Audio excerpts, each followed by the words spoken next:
Hello friends, എല്ലാവർക്കും നമ്മുടെ സുമി മുഫാസ് മനസ്സിലോട്ട് ഹൃദയം നിറഞ്ഞ സ്വാഗതം. അപ്പം നമ്മുടെ ഇവർ വിവാഹിതരായാൽ എന്ന പരമ്പരയുടെ അടുത്ത ആഴ്ച വരാനിരിക്കുന്ന കുറച്ച് വിശേഷങ്ങളൊക്കെ കേട്ടാലോ. നമ്മുടെ വീഡിയോസൊക്കെ ഇഷ്ടപ്പെടുകയാണെങ്കിൽ ഒന്ന് ലൈക്ക് അടിക്കാനും അതോടൊപ്പം നമ്മുടെ ചാനൽ ആദ്യമായിട്ടാണ് കാണുന്നതെങ്കിൽ ഒന്ന് സബ്സ്ക്രൈബ് ചെയ്യാനായിട്ട് മറക്കരുത് കേട്ടോ. അപ്പോൾ അങ്ങനെ നമ്മുടെ ഭൂമിയുടെയും അഞ്ജനയുടെയും അവർ തമ്മിലുള്ള ഒരു എന്താ പറയുക, ഒരു കോമ്പറ്റീഷൻ തന്നെ. അതായത് ഭൂമിക്ക് അങ്ങനെ ഒരു ശത്രുതയൊന്നും അഞ്ജനയോടില്ല. പക്ഷെ അഞ്ജന ഭവാനിയുടെ മോളാണല്ലോ, അപ്പോൾ പിന്നെ ഒട്ടും പിന്നിലാവാൻ വഴിയില്ലല്ലോ. അങ്ങനെ നമ്മുടെ അജയ് മനസ്സ് തുറന്ന് അഞ്ജനയായിട്ട് സംസാരിക്കുകയാണ്. അതായത് വേറൊന്നുമല്ല, അപ്പം നമ്മുടെ അച്യുതൻ ഒരു സ്വപ്നം കണ്ടിട്ടുണ്ടായിരുന്നു. അതാണ് നമ്മുടെ ഭൂമിയെ ആ ഭവാനി ഏർപ്പാട് ചെയ്ത ഗുണ്ട ഇങ്ങനെ കുത്താനായിട്ട് ഓടിച്ചു. അങ്ങനെ അവസാനം അയാൾ കത്തി എറിഞ്ഞ് നമ്മുടെ ഭൂമിയുടെ ദേഹത്ത് ആ കത്തി കൊള്ളുകയും രക്തത്തിൽ കുളിച്ച് കിടക്കുന്ന ഒരു സീനാണ് കാണുന്നത്. പക്ഷെ അത് യഥാർത്ഥത്തിൽ നമ്മുടെ അച്യുതൻ കണ്ടൊരു സ്വപ്നമാണ്. ആ സ്വപ്നമാണ് നമ്മൾ കണ്ട് ക്ലൈമാക്സ് ഇത് ലാസ്റ്റ് എപ്പിസോഡ് നിർത്തിയിരിക്കുന്നത്. അപ്പോൾ രാവിലെ എഴുന്നേറ്റ് കഴിയുന്ന നമ്മുടെ അച്യുതന് വല്ലാത്തൊരു ബുദ്ധിമുട്ടും ടെൻഷനും ഒക്കെയാണ്. അപ്പം നമ്മുടെ അംബിക ചെന്നിട്ട് ചോദിക്കുന്നുണ്ട്, എന്ത് പറ്റി അച്ചുവേട്ടാ, ആവശ്യമില്ലാത്ത കാര്യങ്ങളൊക്കെ ചിന്തിച്ചിട്ടാണോ ഇങ്ങനെ ബുദ്ധിമുട്ടെന്നുള്ള രീതിയിൽ ആ അംബിക സമാധാനിപ്പിക്കാനായിട്ട് അച്യുതനെ ശ്രമിക്കുന്നുണ്ട്. പക്ഷെ അച്യുതൻ പറയുന്നത്, എൻ്റെ മകളെ ഞാൻ ഒരാൾക്കും വിട്ടുകൊടുക്കില്ല, അവൾ നമ്മുടെ മാത്രം മകളാണ്. 10-22 വർഷത്തോളം നമ്മൾ അവളെ പൊന്നുപോലെ നമ്മൾ അവളെ വളർത്തിയതാണ്. ആ എൻ്റെ മോളെ ഞാൻ ഒരാൾക്കും വിട്ടുകൊടുക്കില്ല എന്നൊക്കെ ഇങ്ങനെ അച്യുതൻ പറയുന്നുണ്ട്. അപ്പം നമ്മുടെ അംബിക പറയുന്നുണ്ട്, ആർക്ക് വിട്ടുകൊടുക്കും അച്ചുവേട്ടാ, നമ്മളെ മോളെ നമ്മൾ മറ്റാർക്കെങ്കിലും കൊടുക്കുമോ? നമ്മൾ കൊടുത്താൽ തന്നെ അവൾ നമ്മളെ ഇട്ടേച്ച് പോകുമോ? ഒരിക്കലുമില്ല എന്നൊക്കെ ഇങ്ങനെ അംബികയും പറഞ്ഞ് അച്യുതനെ സമാധാനിപ്പിക്കുന്നുണ്ട് കേട്ടോ. അപ്പോൾ ഈ സമയത്ത് നമ്മുടെ അജയ് നമ്മുടെ അഞ്ജനയായിട്ട് സംസാരിക്കുന്നുണ്ട്. കഴിഞ്ഞ എപ്പിസോഡിൽ നമ്മൾ കണ്ടായിരുന്നു, നമ്മുടെ അജയ് അഞ്ജനയോട് കാര്യങ്ങളെല്ലാം തുറന്നു പറഞ്ഞു. അതായത് എൻ്റെ മനസ്സിൽ ഭൂമി മാത്രമേ ഉള്ളൂ, ഭൂമിയെ മാത്രമാണ് ഞാൻ ഭാര്യയായിട്ട് മനസ്സിൽ സങ്കല്പിച്ചിട്ടുള്ളൂ, നിന്നെ ഞാൻ ആ രീതിയിൽ കണ്ടിട്ടില്ല അഞ്ജന എന്നൊക്കെ പറയുന്നുണ്ട് കേട്ടോ.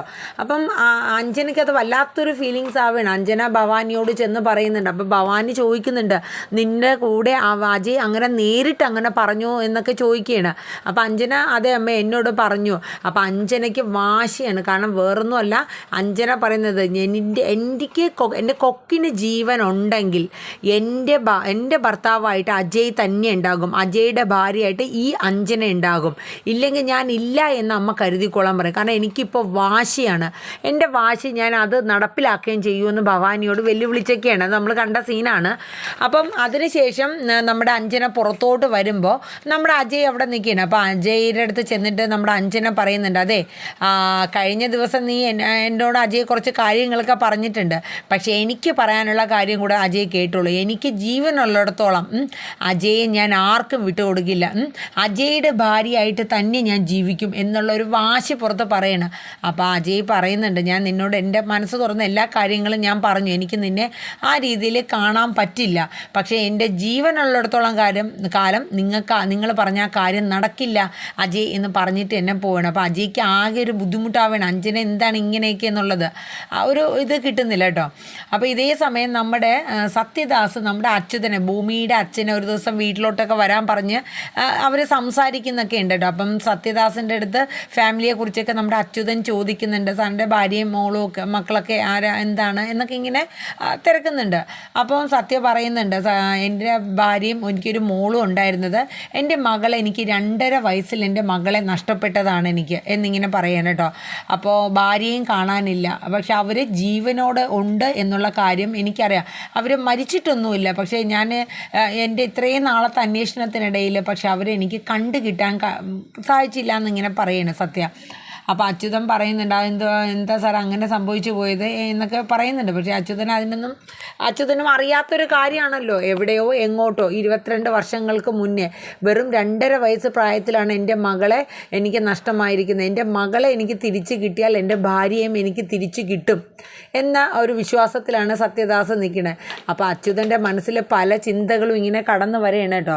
അപ്പോൾ അച്യുതൻ പറയുന്നുണ്ട്, അല്ല സാറേ, ചിലപ്പോൾ മകളെ ആരെങ്കിലും എവിടെയെങ്കിലും നല്ല രീതിയിൽ സ്നേഹിച്ച് തന്നെ എവിടെയെങ്കിലും വളർത്തിക്കൊണ്ടിരിക്കുകയാണെങ്കിലോ അപ്പം സത്യം പറയും പിന്നെ അതെങ്ങനെയാണ് ശരിയാവുന്നത്? എൻ്റെ മകളെ അഥവാ ആർക്കെങ്കിലും അറിഞ്ഞൂടാത്ത ഒരാളുടെ കയ്യിൽ ഒരു കുഞ്ഞിനെ കിട്ടിയാൽ അവരെന്ത് ചെയ്യണം? അത് നിയമത്തിൻ്റെ മുന്നിൽ കൊണ്ടുവരണം. അല്ലാണ്ട് അവരുടെ ഇഷ്ടം അനുസരിച്ചിട്ട് അങ്ങനെയൊക്കെയാണോ ചെയ്യേണ്ടത് എന്നുള്ള രീതിയിലൊക്കെ അവർ സംസാരിക്കണം കേട്ടോ. അപ്പം സത്യം സംസാരിക്കണം. അപ്പം അച്യുതൻ പറയുന്നുണ്ട്, അതല്ല സാറേ, മോൾക്ക് വേറെ കുഴപ്പമൊന്നുമില്ലാണ്ട് അവരെ സന്തോഷത്തോടു കൂടെ തന്നെ ഒന്ന് നല്ല രീതിയിൽ വളർത്തി ആ കുട്ടിക്ക് നല്ലൊരു ഭാവി ആക്കി കൊണ്ടുവരികയാണെങ്കിൽ അതൊരു നല്ല കാര്യം, ഒരിക്കലും നല്ല കാര്യമില്ല. അങ്ങനെ ഒരാൾ വളർത്തി ആ ആൾ എൻ്റെ മുന്നിൽ വരികയാണെങ്കിൽ ഞാൻ ഒരിക്കലും അയാൾ അംഗീകരിച്ച് കൊടുക്കില്ല. അത് ഉറപ്പായ കാര്യമാണ്. കാര്യം വേറൊന്നും കൊണ്ടല്ല, ഈ 22 വർഷത്തോളം ഒരു അച്ഛൻ്റെ വേദന, ഒരു മകളെ അല്ലെങ്കിൽ തൻ്റെ ഭാര്യയെ കാണാതെ ഞാൻ നീറി ജീവിച്ച് എൻ്റെ ആ അവസ്ഥ, ആ മാനസികാവസ്ഥ അവർക്ക് മനസ്സിലാവില്ല. ഒരു കുട്ടിയെ അങ്ങനെ ഒരു അപ്രതീക്ഷിതമായി കിട്ടുകയാണെങ്കിൽ ചെയ്യേണ്ട കാര്യങ്ങളായിരുന്നു അവർ ചെയ്യേണ്ടത് എന്നൊക്കെ പറയുന്നു. അപ്പോൾ അത് കേട്ടപ്പോൾ നമ്മുടെ അച്യുതന് വല്ലാത്തൊരു ഒരു ബുദ്ധിമുട്ടൊക്കെ, എന്തെങ്കിലുമൊക്കെ ഈ സത്യങ്ങൾ അറിയുമ്പോൾ ആ സാർ ഒരിക്കലും പൊറുക്കില്ല എന്നുള്ളൊരു വേവലാതിയൊക്കെയാണ് അച്യുതൻ്റെ ഉള്ളിൽ കടന്നു വന്നത് കേട്ടോ. പിന്നീട് കാണിക്കുന്ന സീൻ എന്ന് പറയുന്നത് നമ്മുടെ ഭവാനിക്കും നമ്മുടെ അഞ്ജനയ്ക്കും ഭയങ്കരമായിട്ടുള്ളൊരു ദേഷ്യം തന്നെയാണ് വരുന്നത്. ഇത്രയും ദേഷ്യവും വൈരാഗ്യവും കടന്നു വരികയാണ്. കാരണം അവരുടെ ലക്ഷ്യം ഈ സൗഭാഗ്യപുരം തറവാടാണ്. സ്വത്തുക്കളും എല്ലാം കൈക്കലാക്കണം. സാഗർദാസായ തൻ്റെ ഭർത്താവ് അനുഭവിക്കാതെ മറ്റുള്ളവരൊക്കെ അനുഭവിച്ച് തൻ്റെ ഭർത്താവിനെ മരണത്തിലോട്ട് തള്ളിവിട്ട കാരണക്കാരനായ ഈ സത്യദാസിനെയും ആ കുടുംബത്തെയും ഇല്ലാതാക്കുക, എല്ലാ സ്വത്തുക്കളും തൻ്റെ അധീനതയിൽ വരുത്തിയെടുക്കുക. അതിനു വേണ്ടിയിട്ട് തൻ്റെ മകളെ മുൻനിർത്തിക്കൊണ്ടാണ് ഭവാനി ഇപ്പോൾ കളിക്കുന്നത്. അപ്പോൾ ഭവാനിക്ക് ആകെ ഉള്ളൊരു ഇത് എന്തെന്ന് വെച്ചാൽ നമ്മുടെ അച്യുതന് എന്താണ്, അച്യുതൻ ആരാണ്, അതായത് അച്യുതൻ ആരാണെന്നല്ല, അച്യുതൻ്റെ കയ്യിൽ കൊടുത്ത കുഞ്ഞിപ്പോൾ എവിടെയാണ്, അച്യുതൻ വളർത്തുന്നത് അച്യുതൻ്റെ കുഞ്ഞാണോ അതോ ഞാൻ ഏൽപ്പിച്ച കുഞ്ഞാണോ എന്നുള്ളതൊക്കെ കണ്ടുപിടിച്ചുകൊണ്ടിരിക്കുകയാണ്. അപ്പം ഭൂമിയോട് അല്ലെങ്കിൽ തന്നെ നമ്മുടെ ഭവാനിക്ക് വളരെ ദേഷ്യവും കാര്യങ്ങളുമാണ്. പിന്നെ അഞ്ജനയ്ക്ക് അതിനേക്കാളേറെ ദേഷ്യം. അപ്പോൾ ഒരു ദിവസം നമ്മുടെ സത്യദാസും ഭൂമിയും കൂടെ നമ്മുടെ സൗഭാഗ്യപുരത്ത് വരുന്നുണ്ട് കേട്ടോ. അവിടെ വന്ന് കുറേ നേരം സത്യമായിട്ടൊക്കെ സംസാരിക്കുന്നുണ്ട്. ഭൂമി ഒരച്ഛൻ എന്നുള്ള എല്ലാ വാത്സല്യവും കൊടുത്ത് തന്നെ ഭൂമിയെ സത്യ നല്ല രീതിയിലുള്ള ഒരു സ്നേഹവും വാത്സല്യവും ഒക്കെ ഭൂമിക്ക് കൊടുക്കുന്നുണ്ട് കേട്ടോ. അങ്ങനെ അതിനുശേഷം കുറേ ഫോട്ടോസും കാര്യങ്ങളൊക്കെ ചേർന്ന് നിന്ന് ഭൂമിയും സത്യമൊക്കെ എടുക്കുന്നുണ്ട് കേട്ടോ. അപ്പോൾ ഭൂമിക്ക് ഭയങ്കര സന്തോഷമാണ്. കാരണം ഒരു മകളുടെ സ്ഥാനത്ത് കണ്ടുകൊണ്ട് സത്യദാസിന് അത്രയും സ്നേഹം തന്നോട് കാണിക്കുമ്പോൾ അതൊരു വല്ലാത്തൊരു ഇത് തന്നെയാണ് കേട്ടോ. ഭൂമിക്കും ഭയങ്കര സന്തോഷമാണ്. അതുപോലെ തന്നെ നമ്മുടെ സൗഭാഗ്യ മുത്തശ്ശിക്കാണെങ്കിലും ഭൂമി ഭയങ്കര ഒരു ഇതാണ്. സ്വന്തം ഒരു ചെറുമകളെ പോലെ ആ സ്ഥാനവും ആ ഒരു ഇതും തന്നെ മുത്തശ്ശിയും ഭൂമിക്ക് കൊടുക്കുന്നുണ്ട് കേട്ടോ. അപ്പോൾ ഇതൊക്കെ കാണുന്ന ഭവാനിക്കും അഞ്ജനയ്ക്കും ഒരിക്കലും അത് സഹിക്കാനും പറ്റുന്നില്ല.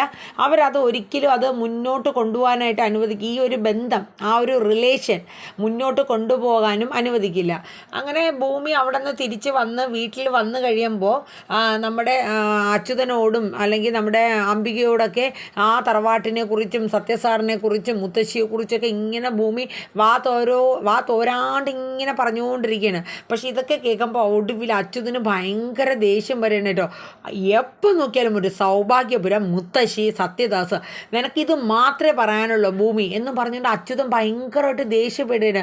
അപ്പം വല്ലാത്തൊരു മാനസികാവസ്ഥയിൽ കണ്ടപ്പോൾ ഭൂമി അതിശയിക്കണം. അപ്പം അംബികയ്ക്കും പെട്ടെന്ന് അച്ചുവേട്ടന് അങ്ങനെ പറയണത് അത്ര ഇഷ്ടം തോന്നുന്നില്ല. അതുകൊണ്ടായിരിക്കും ഭൂമി മറ്റൊരാളെ അല്ലെങ്കിൽ മറ്റൊരു വ്യക്തിയെ അധികം സ്നേഹിക്കുകയൊക്കെ ചെയ്യുന്നത്. ഒരു പക്ഷേ അത് അച്യുതന് അത് ഉൾക്കൊള്ളാൻ പറ്റാത്തൊരവസ്ഥ ആയതുകൊണ്ടായിരിക്കാം അത് കേൾക്കുമ്പോൾ പെട്ടെന്നൊരു ദേഷ്യപ്പെടുന്നതും അങ്ങനെയൊക്കെ വരുന്നത്. അങ്ങനെ ഭൂമി ആ പറഞ്ഞ സമയത്ത് ഭൂമിയുടെ കൂടെ ഒരുപാട് ഇങ്ങനെ ദേഷ്യപ്പെടുന്നുണ്ട്. ഇനി മേലാൽ അവരെ വീട്ടിലെ കാര്യങ്ങളൊന്നും നീ ഇവിടെ പറയണ്ട എന്നൊക്കെ പറയാം. ഭൂമിക്ക് മനസ്സിലായി അച്ഛൻ എന്തോ അതത്ര ഇഷ്ടമല്ല എന്ന്. അപ്പം തന്നെ ഭൂമി ആ ഇത് സംസാരമൊക്കെ പതുക്കെ മാറ്റി, എനിക്ക് ഈ ലോകത്ത് എൻ്റെ അച്ഛനല്ലാണ്ട് എനിക്ക് ആരാ, എനിക്ക് എൻ്റെ അച്ഛൻ കഴിഞ്ഞിട്ടല്ലേ ആരും ഉള്ളൂ എന്നൊക്കെ പറഞ്ഞിട്ട് അച്യുതനെ ഒന്ന് പുന്നാരിപ്പിച്ച് ഒന്ന് കെട്ടിപ്പിടിച്ച് ഒരു ഉമ്മയൊക്കെ കൊടുത്തപ്പോൾ അച്യുതൻ പിന്നെ പെട്ടെന്ന് കൂളാവണം കേട്ടോ. അപ്പോൾ ഇതേ സമയം നമ്മുടെ ഭവാനി അടുത്തൊരു പദ്ധതി ആസൂത്രണം ചെയ്യാണ്.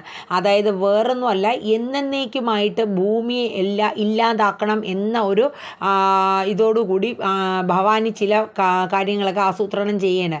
അതായത് നമ്മുടെ ഭൂമിയെ സൗഭാഗ്യപുരത്തേക്ക് പതുക്കെ വിളിച്ച് വരുത്തുന്നുണ്ട്, ഒരാവശ്യം പറഞ്ഞ് വിളിച്ച് വരുത്തുന്നതാണ്. പക്ഷെ വന്ന ശേഷം ഭവാനി ചില ഐഡിയ പല കാര്യങ്ങളും ചെയ്യുന്നുണ്ട്. അതായത് ഒരു അപകടം ക്രിയേറ്റ് ചെയ്ത് ഭൂമിക്ക് അതങ്ങനെ വന്ന്, അതായത് ഒരു ഷോക്ക് അടിക്കുന്ന രീതിയിൽ എന്തോ സംഭവം അവരെ സൗഭാഗ്യപുരത്തെ അടുക്കളയിൽ കറണ്ടിൻ്റെ എന്തോ ഒരു സംഭവമൊക്കെ ചെയ്തിട്ട് നമ്മുടെ ഭൂമിയെ അവിടെ വരുത്തി, ഭൂമി അതിലോട്ട് വീണ് ഭൂമിക്ക് കറണ്ട് ഷോക്ക് ഏറ്റ് അപകടം സംഭവിച്ചു എന്നുള്ളത് വരുത്തി തീർക്കാനാണ് നമ്മുടെ ഭവാനി പ്ലാൻ ആസൂത്രണം ചെയ്തത്. അപ്പോൾ അതിലേക്ക് വേണ്ടുന്ന എല്ലാ കാര്യങ്ങളും സെറ്റ് ചെയ്തിട്ട് നമ്മുടെ ഭൂമിയെ അങ്ങോട്ടേക്ക് വിളിച്ച് വരുത്തുകയാണ്. പക്ഷേ അത് ഈ സംഭവം ഭവാനി ഭയങ്കര ഐഡിയപരമായിട്ട് ചെയ്യുന്നതാണ്. പക്ഷേ ഭൂമി ആ സൗഭാഗ്യപുരത്ത് നമ്മുടെ ഭവാനി പറഞ്ഞനുസരിച്ച് വിളിച്ച് വരുത്തി അനുസരിച്ച് വരുന്നു എങ്കിലും ഈ അപകടത്തിൻ്റെ ഇതിലോട്ട് നമ്മുടെ ഭൂമി പോവില്ല. പക്ഷെ അപ്രതീക്ഷിതമായിട്ട് നമ്മുടെ ഭവാനിയുടെ മകളായ അഞ്ജന തന്നെ അതിലോട്ട് വന്ന് വീഴുകയാണ് ചെയ്യുന്നത് കേട്ടോ. അപ്പം അത് ഭയങ്കര ഒരു ഇതായിട്ടുള്ള സീനും കാര്യങ്ങളൊക്കെയാണ്. അപ്പോൾ അത് ഇനി വരുന്ന ഒരാഴ്ചയിൽ വരുന്ന എപ്പിസോഡുകളിൽ വരുന്ന മെയിൻ ഒരു കുറച്ച് കാര്യങ്ങളാണ് ഞാനിപ്പോൾ പറഞ്ഞത്. അങ്ങനെ നമ്മുടെ ഭൂമിയെ അപായപ്പെടുത്താൻ പറ്റുന്ന എല്ലാ കാര്യങ്ങളും ഭവാനി ചെയ്യുന്നുണ്ട്. അവസാനം ഭവാനി കുഴിച്ച കുഴിയിൽ സ്വന്തം മകൾ തന്നെ വീഴുന്ന ഒരു അവസ്ഥയാണ് വരുന്നത്. അപ്പോൾ എന്തായാലും നമുക്ക് കാത്തിരിക്കാം. നമ്മുടെ ഇവർ വിവാഹിതരായാൽ എന്ന പരമ്പരയുടെ അടുത്ത ആഴ്ചയിലെ ഈ പുതിയ വിശേഷങ്ങൾ എല്ലാവരും കേൾക്കുക, സ്കിപ്പ് അടിക്കാണ്ട് കേൾക്കണം കേട്ടോ. അതോടൊപ്പം തന്നെ നമ്മുടെ ചാനലൊന്ന് ലൈക്ക് ചെയ്യാനും ഹൈപ്പ് ചെയ്യാനും മറക്കരുത്. നമ്മുടെ ചാനൽ ഇതുവരെ സബ്സ്ക്രൈബ് ചെയ്തിട്ടില്ലെങ്കിൽ ഒന്ന് സബ് ചെയ്ത് സപ്പോർട്ട് ചെയ്തല്ലോ കേട്ടോ. അപ്പോൾ നമ്മുടെ കാറ്റത്തെ കിളിക്കൂടിൻ്റെ നെക്സ്റ്റ് വീക്ക് പ്രൊമോ ഞാൻ ഇന്നലെ തന്നെ അപ്ലോഡ് ചെയ്തിട്ടുണ്ട്. എല്ലാവരും കേൾക്കുക, നല്ല രീതിയിൽ സപ്പോർട്ട് ചെയ്യണം. താങ്ക്